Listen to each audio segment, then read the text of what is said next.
ngasi numida wairam phongkhiba tongan Manipuri siphungsing amasung thokhiba thawdo wathoksingdagi maruibi I pausing miyamna thamjari hanbada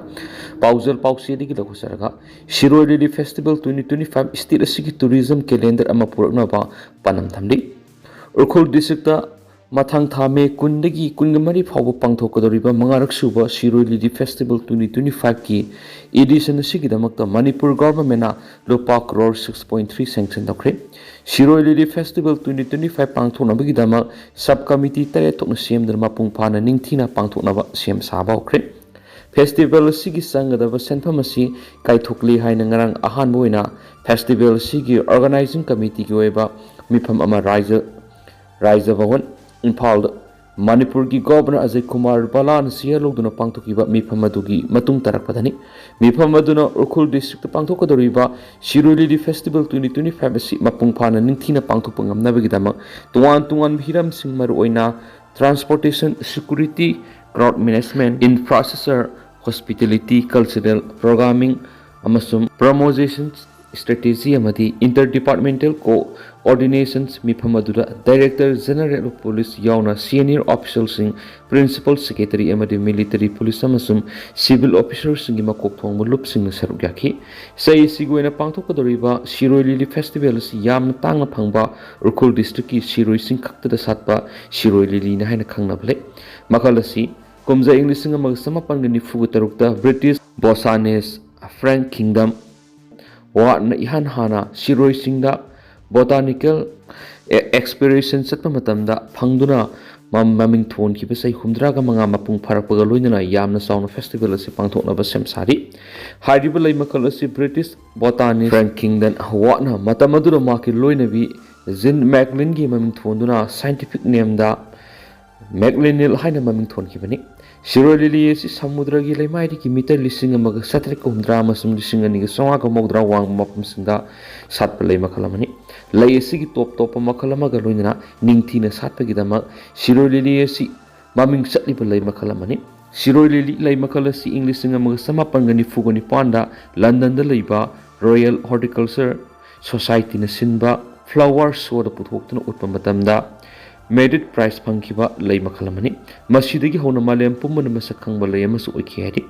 Shiroi Lili Festival 2025 pangthokna bagi damak sub committee tare thokna semdana mapung phana ningthina pangthokna ba sem saba hokre festival sina tourism calendar ama purakna ba panama mas thamli amaromdana Pakistan base tawba YouTube channel taraga taruk thingjenkhre Jammu Kashmir gi Pahalgam tha sigi kungani thoida terror attack sathaduna miyoi kunga taruk hathraba matungda Pakistan base tawba YouTube channel taraga taruk kanglu masil khatna hanba yaba pausing sandorakpa madi national security da kairakpa yabi gi oithokpa leibana channel sing asi thingjenkhre hairiba Pakistan base tawba YouTube channel sing thingjinbagi khongthang sing asi Ministry of Home Affairs ki recommendation matung inani amasum Pahalgam terror attack asi English singaniga taraga mapanda Pulwama tragedy matungna khwaidigi yamna miyoi hatkiba thawdo amani Pahalgam thawdo asibu hauzik National Investigation Agency NIA na kupna investigation tawri investigation asida Jammu Kashmir gi Inspector General Deputy Inspector General amadi SP singna numit aduda Pahalgam da lakhiba miyoi singda wahang kupna sathari nakal amaromda Indian Army na su Jammu Kashmir gi mafam kya da high alert oiduna paksana lepa leitana search operation sing sathaduna Pahalgam terror attack sienaba terrorist sing foganaba hotnaduna lei Pahalgam terror attack ki matung tarakpa India pumbagi oina miyam da khoirang ko sauna halemadi laibas citizen singna thawdu odubu yaningda ba phongdoktuna makhal makha kya gi khongjang si ngasi phawba sathaba leptri makha satharak poina panam paukse gi editorial myam na thamjari Phida phanggadaba mande Manipur da haukiba sahi singamadi haukiba laingak singi matamda thooningdaba thawdok sing kayamak thokiba laikhre habisi state asigi miyamna khangnaduna laklaba thawdok sing ngakthani ngasi mak konseng saduna ngangliba sakliba miyoi sing maruina political party singi lusingba sing asina laingak pairama matamda state asida sasinaba nongmai kapnabada laikidaba miyoi sing kyagi case hauji mari lainaba court singda loisindana lairi habisi ngasigi Manipur gi miyamna ikhangna khangnari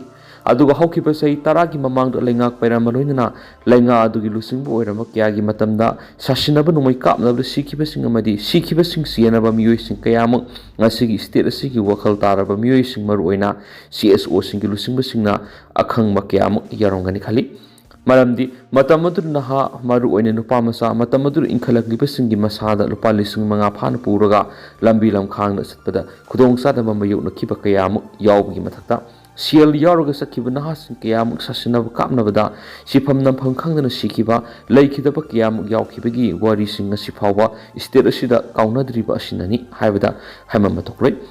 ꯅꯥꯀꯜ ꯑꯃꯔꯣꯝꯗꯅ ꯍꯧꯈꯤꯕ ꯆꯍꯤ 2019ꯒꯤ ꯃꯦ 3ꯗꯒꯤ ꯆꯠꯊꯔꯛꯈꯤꯕ ꯂꯥꯟ ꯑꯗꯨꯗꯒꯤ ꯃꯅꯤꯄꯨꯔꯒꯤ ꯅꯍꯥꯔꯣꯜ ꯀꯌꯥꯃꯨꯛ ꯃꯔꯨꯑꯣꯏꯅ Meitei yellow ꯐꯨꯔꯨꯞꯁꯤꯡ ꯏꯟꯈꯠꯂꯛꯂꯤꯕ ꯅꯍꯥ ꯀꯌꯥꯅ ꯂꯩꯌꯣꯏꯈ꯭ꯔꯕ ꯏꯄꯥ ꯏꯄꯨꯁꯤꯡꯅ ꯅꯤꯡꯁꯤꯡꯕ ꯊꯣꯛꯇꯔꯕ ꯃꯇꯝꯗꯒꯤ ꯊꯝꯕꯤꯔꯝꯕ ꯏꯔꯝ ꯃꯅꯤꯄꯨꯔ ꯈꯟꯅꯕꯒꯤꯗꯃꯛ ꯃꯌꯨꯝ ꯃꯩꯀꯩ ꯊꯥꯗꯣꯛꯇꯨꯅ ꯂꯥꯟ ꯉꯥꯛꯄ ꯌꯥꯎꯅꯈꯤꯕꯁꯤꯡ ꯀꯌꯥꯃꯨꯛ ꯁ꯭ꯇꯦꯠ ꯐꯣꯔꯁ ꯑꯃꯗꯤ ꯁꯦꯟꯇ꯭ꯔꯦꯜ ꯐꯣꯔꯁꯁꯤꯡꯅ ꯐꯥꯕ ꯄꯨꯟꯕꯒꯤ ꯊꯕꯛ ꯆꯠꯊꯔꯛꯄꯒꯤ ꯃꯅꯨꯡꯆꯟꯅ ꯃꯈꯣꯏꯅ ꯃꯔꯩ ꯄꯥꯛꯀꯟꯖꯅꯕꯒꯤ ꯃꯈꯨꯠꯇ ꯈꯨꯠꯂꯥꯏ ꯄꯥꯏꯕꯁꯤꯡ ꯂꯝꯕꯤ ꯂꯝꯈꯥꯡꯗ ꯐꯥꯔꯒ ꯅꯣꯡꯃꯩ ꯀꯥꯞꯂꯒ ꯍꯥꯠꯄ ꯌꯥꯎꯔꯛꯄꯁꯤꯡꯒꯤ ꯃꯊꯛꯇ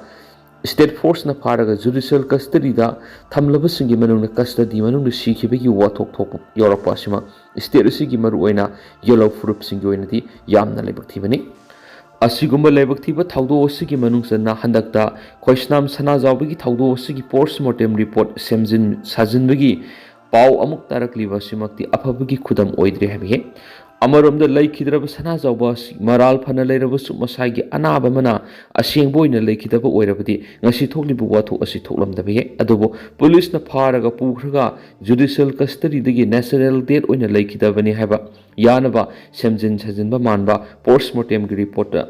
ꯂꯝꯗꯝ ꯑꯁꯤꯒꯤ ꯃꯤꯌꯥꯝꯅ ꯄꯦꯟꯅꯗ꯭ꯔꯤ ꯃꯔꯝ ꯑꯗꯨꯅ ꯀꯣꯟꯁꯦꯡ ꯁꯥꯗꯨꯅ ꯉꯥꯡꯂꯤꯕ ꯃꯅꯤꯄꯨꯔꯒꯤ ꯄꯣꯂꯤꯇꯤꯀꯦꯜ ꯄꯥꯔꯇꯤꯁꯤꯡꯅ ꯍꯟꯗꯛꯀꯤ ꯁꯅꯥꯖꯥꯎꯕꯒꯤ ꯃꯤꯁꯤꯒꯤ ꯃꯇꯥꯡꯗ ꯊꯧꯅꯥ ꯐꯅ ꯑꯁꯦꯡꯕ ꯂꯪꯂꯥ ꯂꯪꯖꯟ ꯄꯨꯊꯣꯛꯅꯕ ꯍꯣꯠꯅꯕꯗ ꯊꯧꯗꯥꯡ ꯂꯧꯕꯒꯤ ꯃꯃꯤ ꯇꯥꯗꯕ ꯑꯁꯤꯅ ꯃꯔꯝ ꯑꯣꯏꯔꯒ ꯑꯐꯕ ꯁꯥꯗꯨꯅ ꯄꯣꯂꯤꯇꯤꯀꯦꯜꯒꯤ ꯑꯣꯏꯕ ꯈꯨꯗꯣꯡꯆꯥꯕ ꯂꯧꯅꯕ ꯑꯇꯣꯞꯄ ꯄꯣꯂꯤꯇꯤꯀꯦꯜ ꯄꯥꯔꯇꯤꯁꯤꯡꯗ ꯍꯨꯜꯂꯒ ꯉꯥꯡꯕ ꯇꯣꯛꯂꯒ ꯃꯔꯝ ꯆꯥꯗꯅ ꯃꯤꯁꯤ ꯆꯥꯗꯅ ꯁꯤꯈꯤꯕ ꯁꯅꯥꯖꯥꯎꯕꯒꯨꯝꯕꯒꯤ ꯋꯥꯊꯣꯛꯇ ꯃꯥꯡꯖꯤꯜ ꯊꯥꯅ ꯃꯈꯥ ꯇꯥꯅ ꯃꯤꯌꯥꯝꯒꯤ ꯊꯕꯛ ꯇꯧꯗ꯭ꯔꯕꯗꯤ ꯃꯅꯤꯄꯨꯔꯗ ꯅꯦꯁꯅꯦꯜ ꯄꯣꯂꯤꯇꯤꯀꯦꯜ ꯄꯥꯔꯇꯤꯁꯤꯡꯒꯤ ꯐꯤꯗꯥ ꯐꯪꯒꯗꯕ ꯃꯥꯟꯗꯦ ꯍꯥꯏꯕ ꯄꯥꯟꯗꯝ ꯄꯥꯎꯁꯤꯒꯤ ꯏꯗꯤꯇꯣꯔꯤꯌꯦꯜ ꯃꯌꯥꯝꯅ ꯁ꯭ꯄꯦꯁꯦꯜ ꯀꯟꯇꯦꯟ ꯑꯣꯏꯅ ꯃꯌꯥꯝꯗ ꯊꯝꯖꯔꯤ